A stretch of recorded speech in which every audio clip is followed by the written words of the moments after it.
Halo, selamat siang adik-adik semuanya. Jadi ketemu lagi dengan Bu Nizam di sini untuk video pembelajaran dari keperawatan genetik.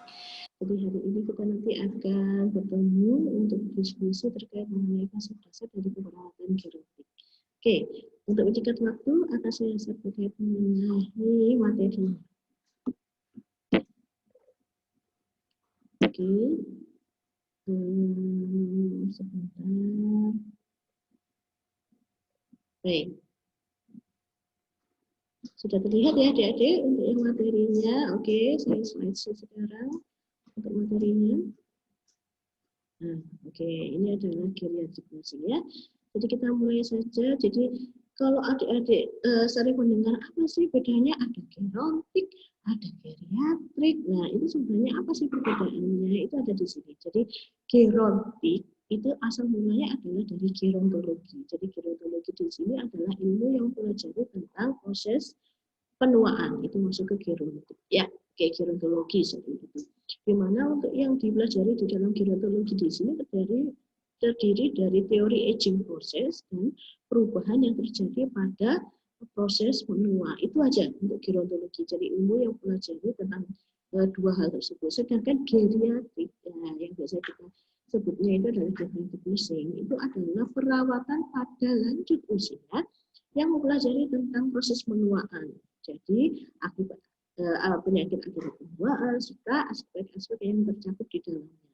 Nah, ini terdiri dari apa aja sih, Bu? Nah, banyak sekali. Salah satunya di sini adalah konsep penuaan itu sendiri, baik itu teori aging proses, perubahan biopsikososial yang terjadi pada lansia itu masuk ke geriatrik di situ. Terus selain itu apalagi, Bu? Nah, ini ada penyakit yang diderita oleh lansia itu juga masuk ke dalam geriatrik, dan peran serta keluarga dalam perawatan lansia itu juga masuk ke dalam geriatrik nursing. Kita lanjutkan lagi. Jadi aging. Nah, aging itu apa, Bu? Aging itu adalah penuaan. Ya. Oke. Aging adalah suatu proses penghilangnya secara bertahan kemampuan jaringan untuk memperbaiki atau mengganti diri dan mempertahankan struktur dan fungsi normanya sehingga dapat bertahan terhadap jejas.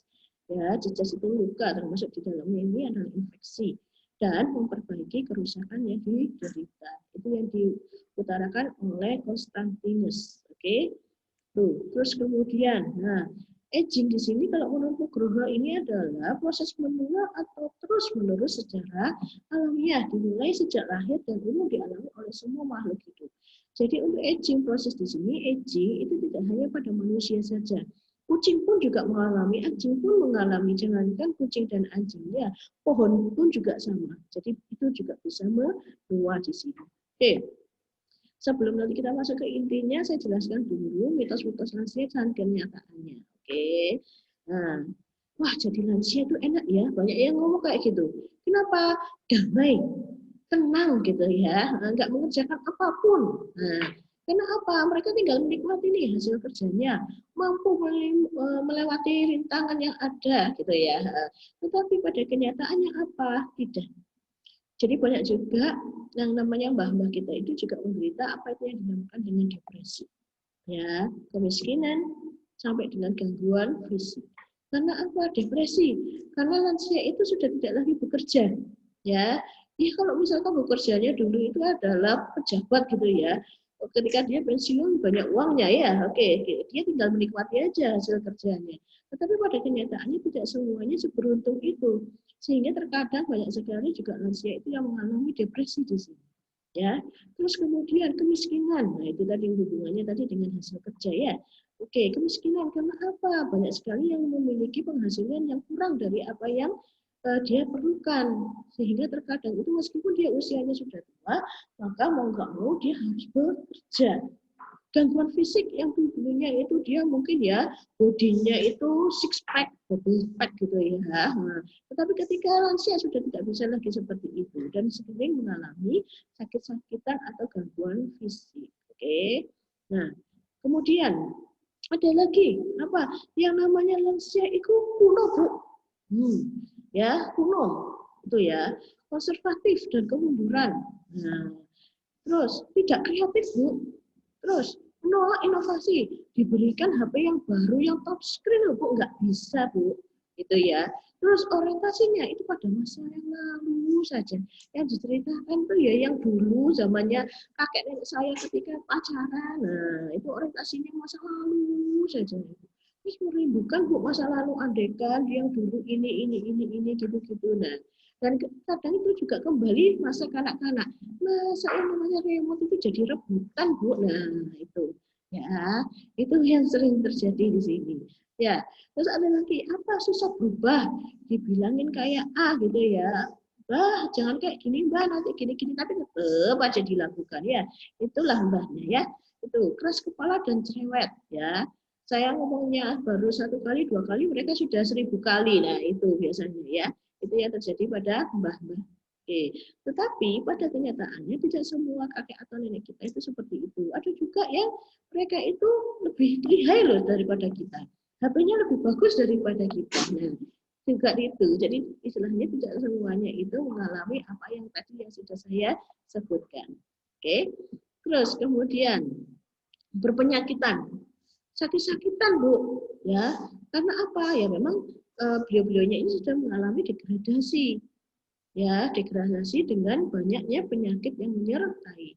Tetapi pada kenyataannya sebenarnya masalah-masalah yang seperti ini tuh bisa terdeteksi mulai awal. Sehingga apa? Sebenarnya itu bisa kok dari mulai saat ini itu kita cegah gitu ya. Nah, itu sehingga apa? Sudah bisa diobati sehingga tidak sampai mengalami penyakit-penyakit yang seringkali dibicarakan oleh orang-orang. Oke. Nah, kemudian orientasi. Orientasi apa? Sering sekali dipandang sebagai kakek nenek ini pikun, sering lupa gitu ya. Nah, tetapi pada kenyataannya itu tidak semua lansia itu ditandai dengan yang namanya kerusakan otak, hanya beberapa saja. Oke, terus kemudian seksualitas atau menurunnya dorongan seksual. Nah, itu ya. Tetapi pada kenyataannya sebenarnya pada lansia itu memang berjalan seperti biasa. Hanya saja memang preferensinya itu menurun sesuai dengan penurunan dari fungsi tubuhnya. Tidak produktif, nah, selalu tergantung pada anaknya ya.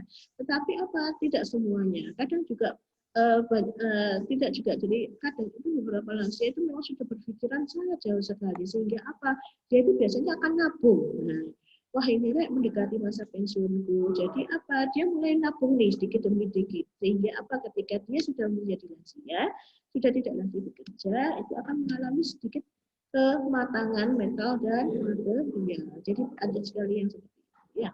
Oke, nah ini adalah pembagian usia berdasarkan karakteristik kepribadian. Ada banyak sekali tipe-tipenya. Ada konstruktif, dependent, defensif, bermusuhan sampai dengan self-hater, ya, atau menyalahkan diri sendiri. Kita coba lihat. Mungkin bagi adik-adik yang memiliki mbah-mbah, ya, itu bisa dilihat. Ini mbahku ini termasuk ke dalam tipe kepribadian yang mana ya? Oke, coba kita lihat di sini. Oke, yang pertama tipe konstruktif. Ini sifatnya seperti apa, Bu? Nah, integritasnya itu baik. Dia selalu menikmati hidupnya, toleran dan humoris. Intinya adalah dia menerima apa yang saat ini sudah menjadi takdirnya. Apa itu menua? Ya, menua. Oke. Sehingga kalau Anda lihat foto-foto yang ada di sini, itu adalah para mbah-mbah itu yang sukanya itu humoris, ya. Senyum aja gitu ya. Terus dia menikmati hasil apa istilahnya dia menikmati hidupnya saat ini itu seperti apa, itu adalah masuk ke dalam tipe konstruktif ya. Kemudian yang berikutnya adalah tipe dependent. Nah, yang memiliki kepribadian ini yang kadang tuh pasif, ngikut aja, ada kegiatan apa ya udah wes ikut saja, sehingga apa dia mampu diterima oleh masyarakat karena apa keaktifannya sendiri ya, dan dia tahu diri kalau dia ini memang lansia gitu ya. Dan tapi jeleknya ini kadang dia tidak memiliki inisiatif dan biasanya dikuasai oleh istrinya. Nah, ini mbah-mbah yang takut istri ini masuk ke dalam tipe dependensi. Oke. Nah, berikutnya adalah tipe defensif. Defensif di sini adalah tipe yang dia menolak bantuan. Dan dia menolak bantuan, seringkali emosional. Kadang itu dia lupa kalau dia itu tua, sehingga kadang itu dia menolak untuk tua. Jadi ada juga Jadi, loh, Mbak, itu jangan Mbak, jangan diangkat Mbak, aqua galonnya nanti sakit loh Mbak. Nggak apa-apa, aku dulu bisa gitu ya, nggak apa-apa, gini aja kok gitu. Tapi setelah coba diangkat, ternyata apa, boyoknya kambuh ya, aduh, dah itu. Nah, dia kadang itu lupa itu biasanya tipe defensif misalnya. Rodok ngeyel ya kalau dalam bahasa Jawa, oke? Itu masuknya di tipe defensif di sini. Terus ada lagi, apa tipe bermusuhan atau hostility lah. Ini harus hati-hati. Bagi adik-adik besok yang memiliki pasien atau klien, bahwa dengan tipe permusuhan yang seperti ini harus sabar. Oke? Itu. Karena apa? Ini sifatnya, dia itu seringkali mengeluh. Ya, mengeluh. Terus kemudian dia juga takut mati. Kadang itu juga agresif dia. Ya, iri hati dan curiga. Wah, mbak iku loh, mesti iya aku ngene iki. Mesti aku ngene-ngene. Nah, itu harus hati-hati. Itu ada dia masuknya ke dalam tipe hospitality atau permusuhan di sini. Kadang juga ada yang marah-marah.